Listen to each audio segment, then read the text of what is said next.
Hello everyone, welcome to a new video. In the previous video, we wrote a small portion of Bootloader, and then afterwards, we discussed what Global Descriptor Table is and why we need to implement it. In this video, we are going to actually implement Global Descriptor Table in assembly, and we will jump to a protected mode after um, placing the global descriptor table in the memory. So let's start. So first of all, I'm gonna delete this thing, delete this printing instructions that we made up because we know our bootloader is working fine. So we don't need to print anything to the screen. So I'm gonna just remove this. Okay. Now we are going to make a global descriptor table. Then the first entry will be for the null, and the second entry will be for the code, and the third entry will be for the data segment.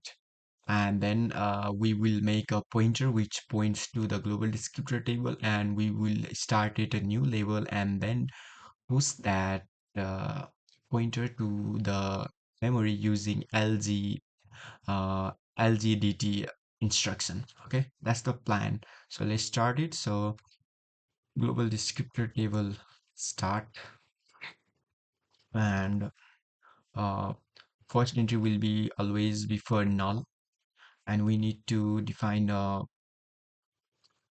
um, 64-bit for null. So I'm gonna pad everything with 0. So I'm gonna do that in two steps. So define double 0x 1 2 3 4 5 6 7 8. So this is 32 bits, and again I'm gonna do the same. And now I'm gonna do for the code, right? GDT code. Now we have to look at what each entry looks like. So I'm gonna do this.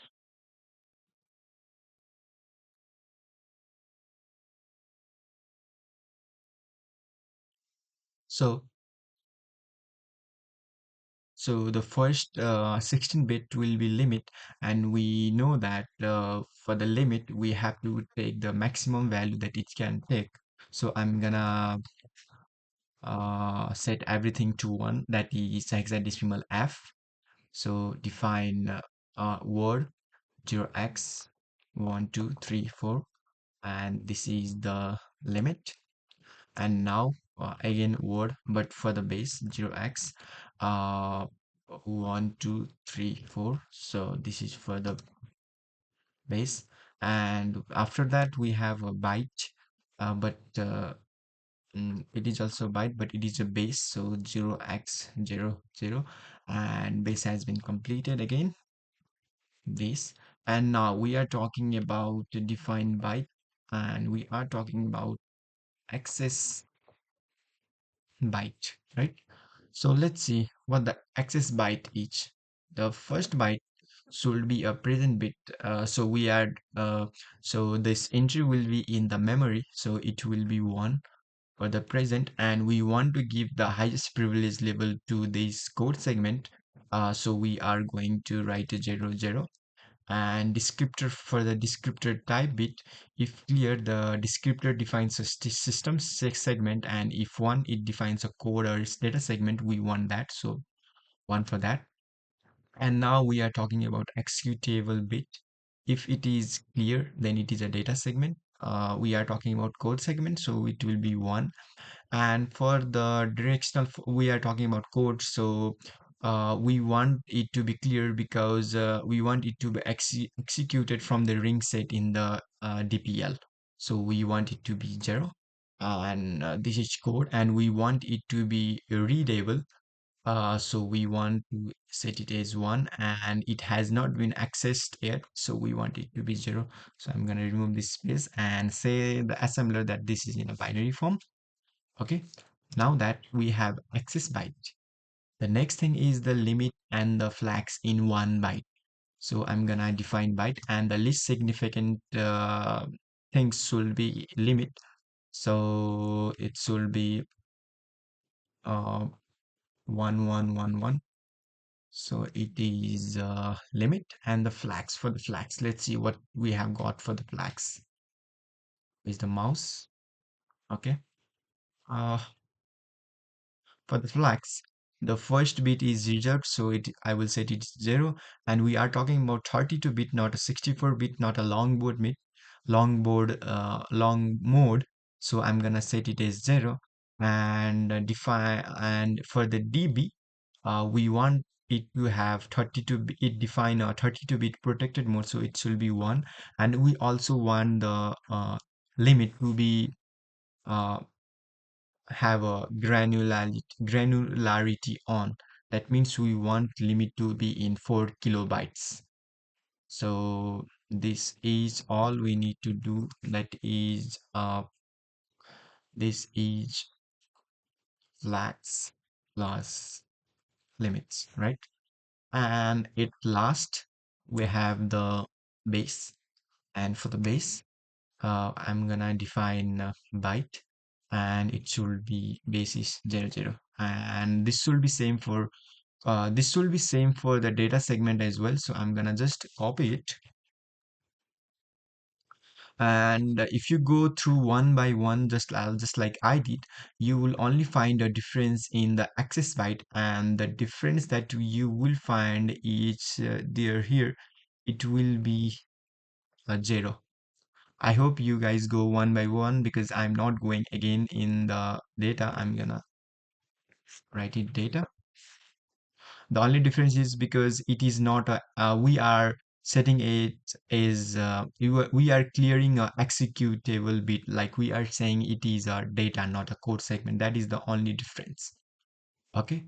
Now afterwards, what I'm gonna do is we are going to mark a ending of this global descriptor table. Now we have the mark, right? I think we should be so let me check if I have made any mistakes with my notes. Let me check it. 1001 or 1010 and 0010. Okay, now everything is correct. Okay, now after that we have a global descriptor table. Now we need some kind of pointer that points to a global descriptor table. Okay, so I'm gonna make a pointer, GDT pointer. Okay, and in the pointer, the first 16 bit will be the size of the global descriptor table, and after that the rest of the 32-bit will be the starting of the global descriptor table. So what I'm saying is the first 16 byte will be the size of the global descriptor table. So GDT uh, end minus GDT star minus 1, and afterwards the rest of the 32 bits that is defined double will be the starting address. So GDT start. Okay, now that we have done this, now we need some kind of offset to reach a code from the starting of the table and also reach the data from the starting of this table. So I'm gonna define an offset over here. Code offset EQ equals to GDT uh, code minus GDT start, and also similar for the data as well. I'm gonna just copy it and replace some of the words data, and here also data. Okay, now uh, we have a pointer that points to a global descriptor table, and we have the code offset that we need, and we have also built the global descriptor table. Now what we want to do is, now we want to load the uh, pointer. We want to load the global descriptor to the memory using the load global descriptor table instruction, and it as an argument it will take the GDT pointer that we have made as an argument to that instruction. So what I'm talking about is I'm gonna first clear the interrupt. Okay, and then make a label load GDT, and here using the load table I am gonna give the all the content of the GDT pointer, like the size of the global descriptor table and the starting address of the global descriptor table. So GDT pointer. Now we have done this.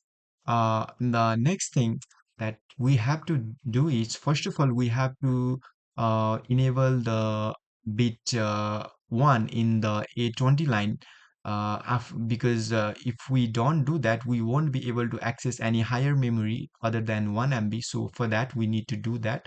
And also in the CR0 control register in bit 0, we need to enable the protection mode so that CPU knows that now we are jumping to a protection mode. So let first set up the bit 1 in the A20 line. So for that, I'm gonna use the in instruction in the AL, and whatever content is in 0x92 address in, okay, and then we are going to do a OR, and or with the content of AL with uh, we are going to set up the bit 1, so 0x02 or simply just 2.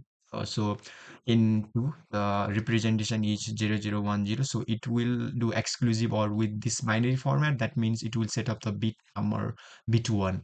Okay, now we are going to write again to 0x92 address with setting up the bit 1. Now that we have set up the bit 1, now what I want to do is, now I want to set the bit 0 of the CR0 register, which enables the protection mode flag. So I'm gonna move whatever content of CR0 register to the let's say EAX register CR0, and then I'm gonna do OR again with EAX, and now simply with 0x01, because I want to set the bit number 0. Okay, now again I'm gonna move right back to the CR0 register, whatever content is in EAX. Now that we have done everything, now what we are going to do is, now we are going to jump far away to the 32-bit protected mode, but we haven't defined a 32-bit protected mode. So let me define that first. Okay, so I'm gonna just give a PM. Okay, and now we also need to do this bits this directives bits 32. Now that our instruction and data and address and offset will be calculated in 32 bits, we are leaving to 16 bits. Okay, now uh after a jump, uh what after this jump, let me first write the instruction and the code offset and 2 p.m. protected mode, right? Okay.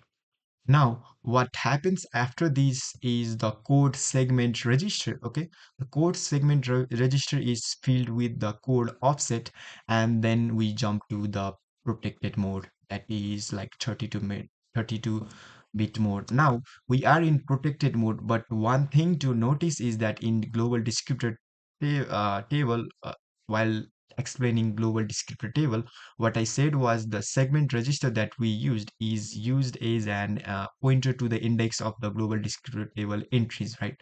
So as you see that the DS, SS, and ES all is filled with 0, but the 0 is the null entry, so it doesn't point to a valid segment. So we need to first do that. So first that I'm gonna move AX to contain the value of the data offset. Okay, let me check. Okay, data offset, and afterward I'm gonna replace all this again with the value of AX. So I'm gonna just copy it and then paste it over here. Okay, now we have done everything. We also want to make a new stack. Okay, because the previous stack was a bit far away, so we want to set up a new stack. So I'm gonna EBP with EBP with a new stack. Let's say we can set up anywhere if where there is free memory. Like if you remember the first video that I made, there is some plenty of space from seven after 7C00 up to like some space that I don't also don't know, but this is space I am pretty much sure that it is free. So I'm gonna use 9C00 or 9000. It is anything you can do. It is fine. Okay, this is the new stack, and then afterward I'm gonna e stack pointer with e bp like the now the stack pointer grows downward afterward, and this is the EBP is the base of our current stack frame. Now that we are currently in 32-bit protected mode, in the next video we are going to discuss about paging. We are going to we will understand what paging is and why paging is required, and then we will write a small kernel, and then we will simulate a full uh, booting process, like how bootloader will load the kernel, and we will see each step in detail. So thank you for watching this video. I hope you guys are doing good and have a great day or a great night if you are to sleep. So I will see you guys in next video. Thank you.